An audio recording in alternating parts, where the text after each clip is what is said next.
So we're here in Murraysville, Pennsylvania with three-time world champion Spencer Lee. Just got back here, last night Yeah, last night. from France? Yeah, like 9:15. So you've had a few days now to reflect on your performance there in France and the gold medal match. Do you have any different thoughts about it now, given some time, to reflect? Yeah, well, like, right after the match, I was upset about. I thought I wrestled bad. I thought that I was I was a lot better than the kid, than and that I wrestled poorly, and that the match reflected the fact that I wrestled poorly because the score was so close. But after watching the match about 5, 6 times now, I don't give that kid enough credit. The kid was good, and he had good counteroffensive moves, and he scored 8 points on me with it pretty quick. So, I mean, I guess I wrestled better than I at first thought, and I'm not 100% happy with my performance, but I am definitely not as upset as I was at first, for sure. He was a little goofy. He I mean, was very goofy. and big too. It looked like. I mean, He was just tall. yeah. He was real tall, and he had the strongest grip I think I've ever felt in my life. It was just grippy. He was just a grippy. He like wasn't like strong like that strength you feel like when someone pulls you and you kind of like just fall. But it was like when he grabbed you, couldn't get your arm away. Like in the middle of the match, I was pulling like this, and he's just sitting there like that. I remember thinking to myself, man, he's good grip, grippy. He scored a lot. And when we were like trying to, because we had no idea who this kid was. When we saw he made the finals, we're like, well, we didn't watch him at all. We expected Georgian to make the finals or Kazakhstan. Well, he beat Kazakhstan first round basically, and we were like, oh, well, then Kazakhstan's not as good as we thought. But then this kid kind of beats everyone else, and he kept hitting this pass by move, and I was always saying like, he's not gonna get that on me. I don't hold there, I pull and I move, and I realize now that his grip was so good, if he got it, he would just people would go. Like in the semis, he hit that move I think 6 times on the Georgian, and then pinned him out of it using the move. He So, looked like he had a pretty good scouting report on you too, particularly on the bottom. I think it was just his flexibility. Yeah. I mean, it's pretty obvious to know if someone's got a good leg list just to put your butt up. But he didn't have his butt up at all. He was in a literal split with his chest touching the mat and his groin touching the mat as well, which is pretty freaking flexible. And his one leg was straight out, and the other one was like bent in a way that you couldn't like grab the knee. It was just I don't even know how to explain it. When's the last time you were down 5 in Never. a match? Never been down 5 points in your life. No. What'd you learn about yourself in that match? I learned that usually like maybe I would expect it to panic a little bit and kind of do stuff I wouldn't do, like maybe try and throw or something stupid. But my mind just kind of said, keep going, keep the pressure on, and he's almost like trying to tell yourself he's getting lucky with these things. You just need to keep a little bit better position, score a little quicker, that kind of thing. I think my mind was almost in like a just a robotic kind of mode. Just keep going, keep going. You're tougher than him. You're even though like because I was really tired. I only had I think 2 hours of sleep the night before for some reason. I had a hard time sleeping, and I thought I didn't want to think to myself I was hitting a wall, but I wasn't. I was just kept going forward. I'm tougher than this. You're tougher than him because he had his hands on his knees. I had my hands on my knees. We're both like this. I think one time we both scored. We both like sat there for and like we just like looked at each other for like 6 seconds, and then we both like got up and like walked real slow in the middle. But I think what happened there was I was saying I wanted it more. So When you look back at everything you had to overcome here, not just the 5 point deficit, but 2 missed flights, yeah. not being able to sleep. Have you been tested like this ever before?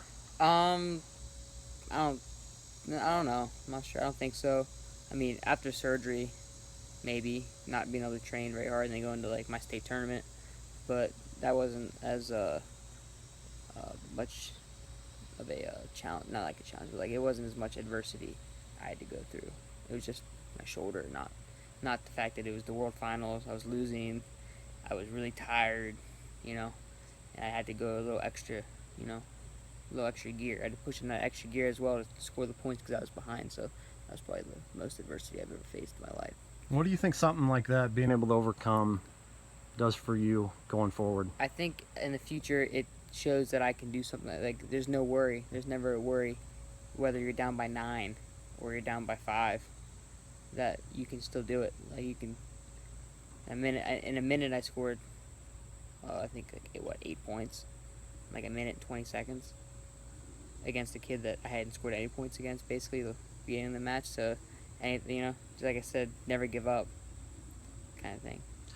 The flag, you know, that's always one of the cool moments about the World Championships and the Olympics is seeing, you know, people that win wrap that flag around themselves and run around the mat. But with you, there's more meaning to that than just that.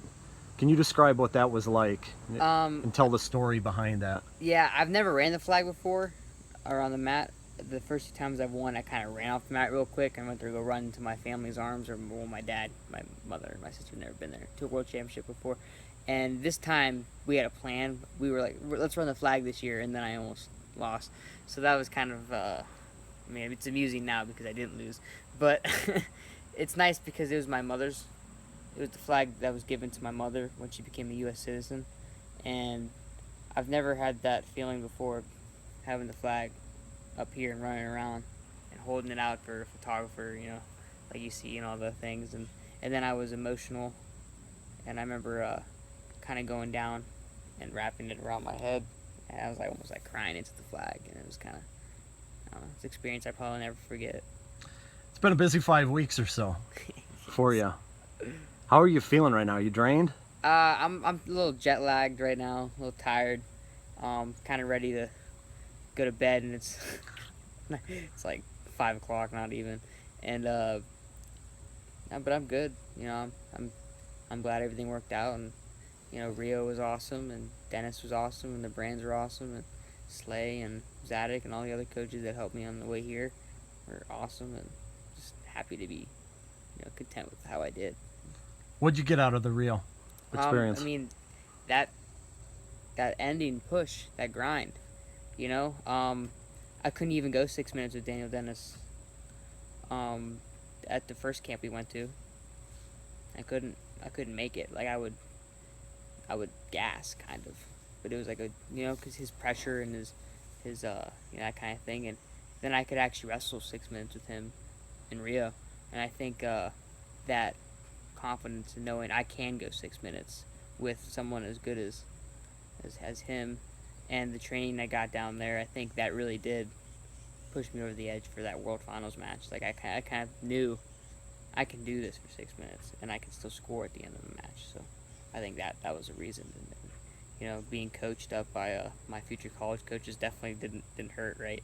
It they definitely tweaked a couple things that I did use in the World Championship Finals, and if I didn't have that, maybe if I didn't go to Rio, maybe I'm not a world champion right now. We're having a very different conversation. I'm a silver medalist.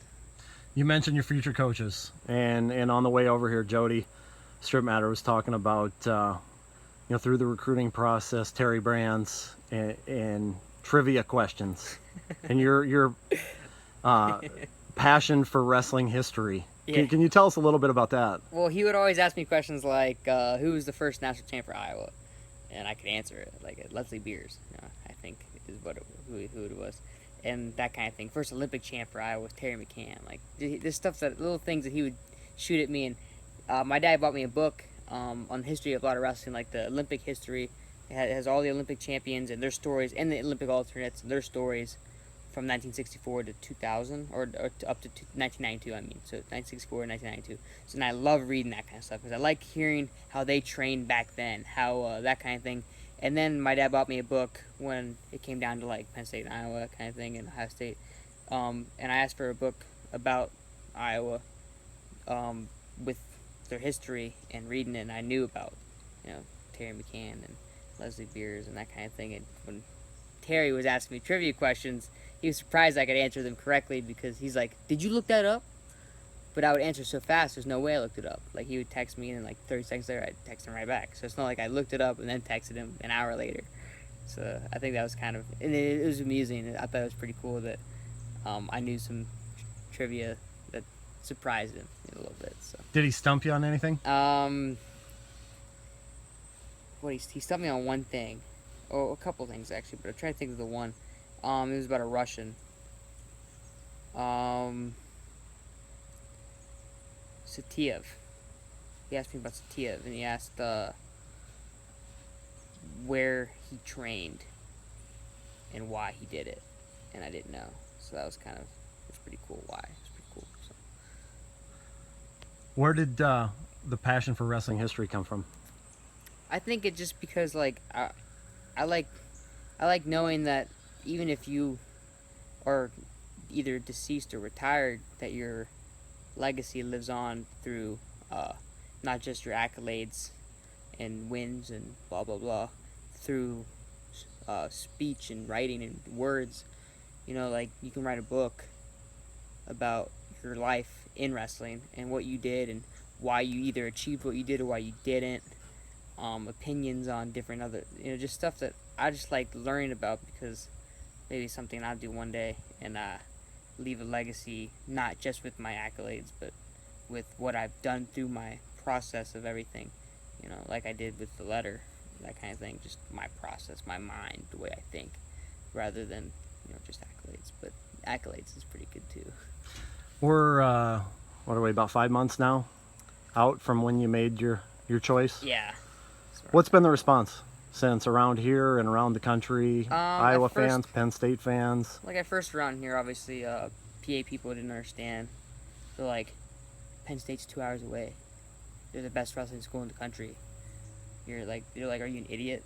That kind of thing. And I'm just like, well, there are different reasons for going to a college. It's where you feel comfortable, where you feel, where you can see yourself, and not just 2 years, 3 years, and 10 years.